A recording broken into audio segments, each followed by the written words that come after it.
मध्य प्रदेश सरकार आंगनबाड़ियों के माध्यम से आदिवासी जनजातीय वर्ग के बच्चों में कुपोषण की स्थिति को दूर करने का प्रयास कर रही है। आंगनबाड़ियों के माध्यम से जनजातीय वर्ग का कल्याण हो, इसके लिए सरकार बड़ी योजनाएं चला रही है। पीएम जनमन योजना के तहत आदिवासी और जनजातीय समाज का कल्याण हो रहा है। इसी तरह से कुपोषण की जो दंश था आदिवासी जनजातीय समुदाय पर, वो भी सरकार दूर कर रही है। मध्य प्रदेश में किस तरह की योजनाएं हैं जो आंगनवाड़ियों के माध्यम से सरकार चला रही है, जनजातीय वर्ग को फायदा पहुंचा रही है? आंगनवाड़ी जो विकास कार्य हुए आंगनवाड़ी को लेकर, वो आदरणीय प्रधानमंत्री मोदी ने आदिम जाति जनजाति न्याय महाअभियान के तहत जो अंतिम बिंदु के प्रत्येक व्यक्ति को लाभ पहुंचाने का जो प्रयास किया है, वह एकदम सराहनीय है और प्रशंसनीय है। आदरणीय प्रधानमंत्री नरेंद्र मोदी के नेतृत्व में अन्य योजना, आयुष्मान योजना, सभी योजनाओं का लाभ पहुंचाने का कार्य किया है।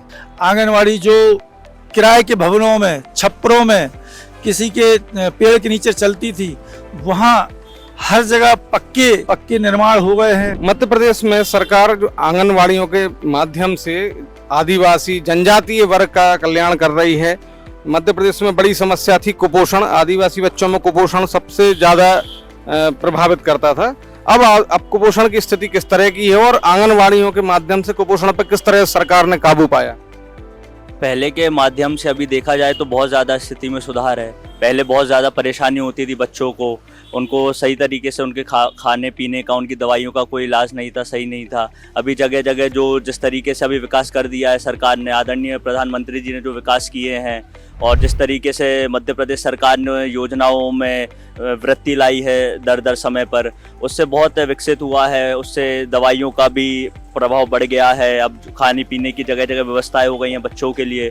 कुपोषण की भी जो रेखा थी वो बहुत ज़्यादा कम हो गई है और उस वजह से अब हर जगह बहुत सुधार है। यही है कि अब बच्चों को शिक्षा भी अच्छी मिल रही है। सरकारी स्कूल है गाँव में अब बहुत जगह जगह खुल गई हैं, बहुत विकास हो रहा है हर जगह, तो बच्चों को बहुत सुविधाएं हो गई हैं सरकार की। अब मध्य प्रदेश सरकार ने अब बैगा, सहरिया, कोरकू, इस तरह की जो जनजातियां थीं, 100 से ज्यादा इस तरह की पिछड़ी जनजातियां जो विशेष रूप से पिछड़ी थीं, उनको चिन्हित किया है और ताकि उनका कल्याण कर सके सरकार, उनके बच्चों में कुपोषण और अन्य तरह की समस्याओं को दूर कर सके। इसके लिए सरकार ने आंगनवाड़ी केंद्रों में भी संसाधन बढ़ाए हैं, नए भवन हो गए हैं और सुविधाएं भी बढ़ाई हैं। किस तरह से देखते हैं आपकी सरकार के ये प्रयास कुपोषण से लड़ने में, जनजातीय समाज को आगे बढ़ाने में सहायक होंगे? देखिए, सबसे पहले मैं धन्यवाद देता हूँ आदरणीय नरेंद्र मोदी जी का। जो भी ये जैसे पिछड़ा वर्ग है या अनुसूचित जाति है, इन सब पे आदरणीय नरेंद्र मोदी जी ने काफ़ी फोकस करा है इन लोगों को आगे लाने के लिए। जैसे आप आंगनवाड़ी केंद्र ही देख लीजिए, लगभग मध्य प्रदेश में ही 97-98,000 के लगभग इनको चलाया जा रहा है आंगनवाड़ी केंद्रों को।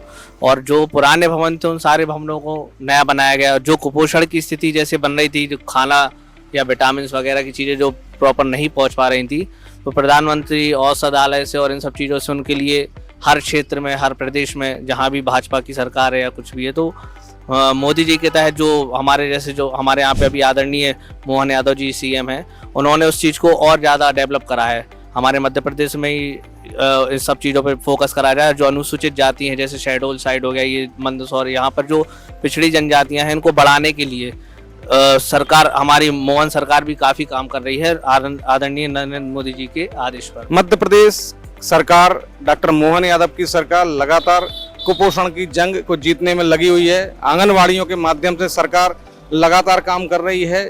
जनजातीय वर्ग के लोगों का जीवन उन्नत हो, आदिवासी बच्चों को कुपोषण जैसी समस्या का सामना न करना पड़े, इसके लिए सरकार लगातार प्रयास कर रही है और इनको जमीनी रूप भी दे रही है।